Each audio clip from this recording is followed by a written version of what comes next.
Oke, banyak yang debat kalau ini adalah penampakan Putri Duyung yang terjelas sepanjang sejarah.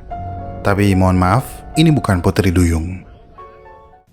Ini adalah blanket octopus atau gurita selimut betina. Bagaimana saya tahu kalau itu adalah blanket octopus betina? Ya, karena blanket octopus jantan atau gurita selimut jantan cenderung berukuran tubuh lebih kecil, biasanya hanya sekitar 2 cm, sedangkan betinanya dapat tumbuh hingga sepanjang 2 meter. Gurita selimut betina juga bisa memiliki berat 40.000 kali lebih berat dari jantannya, dan dimorfisme ini adalah perbedaan jenis kelamin terbesar di kerajaan binatang. Gurita selimut mendapatkan namanya dari fitur fisiknya yang mencolok dan tidak dimiliki oleh spesies gurita lain, yaitu jubah panjang tipis yang mirip selimut yang membentang di antara tentakelnya. Selimut ini membuat gurita tampak lebih besar dan menakutkan bagi predator potensial. Gurita selimut ditemukan di lautan subtropis dan tropis. Mereka hidup di antara terumbu karang. Mereka nomaden dan sering berpindah ke lokasi yang berbeda setiap beberapa hari. Gurita yang anggun ini juga dapat beradaptasi dengan berbagai suhu air, membuat mereka dapat beradaptasi dengan berbagai macam kondisi air laut. Gurita selimut adalah karnivora. Sebagian besar mangsa mereka terdiri dari ikan-ikan kecil. Tapi ada satu hal yang unik dari pemangsaan gurita selimut.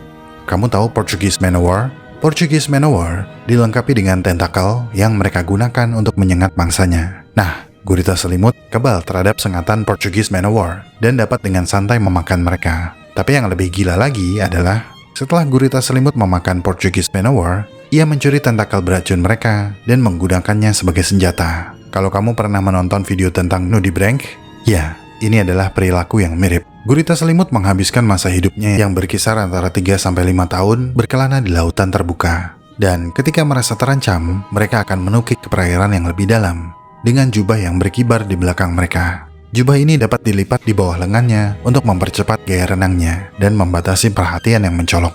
Dan jika diperlukan, jubah atau selimut ini juga dapat dilepas, seperti cicak yang melepaskan ekornya untuk mengalihkan perhatian predator. Dalam dunia gurita, perkawinan menjadi taruhan nyawa dan seringkali mematikan. Gurita adalah semelpara, yang berarti mereka hanya bereproduksi sekali seumur hidupnya. Tapi gurita betina berumur lebih panjang dari gurita jantan. Gurita jantan akan mengerahkan segala daya dan upaya untuk kawin, melepaskan lengan ketiganya dalam proses kawin, dan akan mati tak lama kemudian. Setelah kawin, betina tetap melanjutkan hidupnya, membawa lebih dari 100.000 telur, dan menjaganya hingga menetas. Setelah anak-anak mereka menetas dan melanjutkan hidupnya masing-masing, induk gurita betina juga akan mati tak lama kemudian.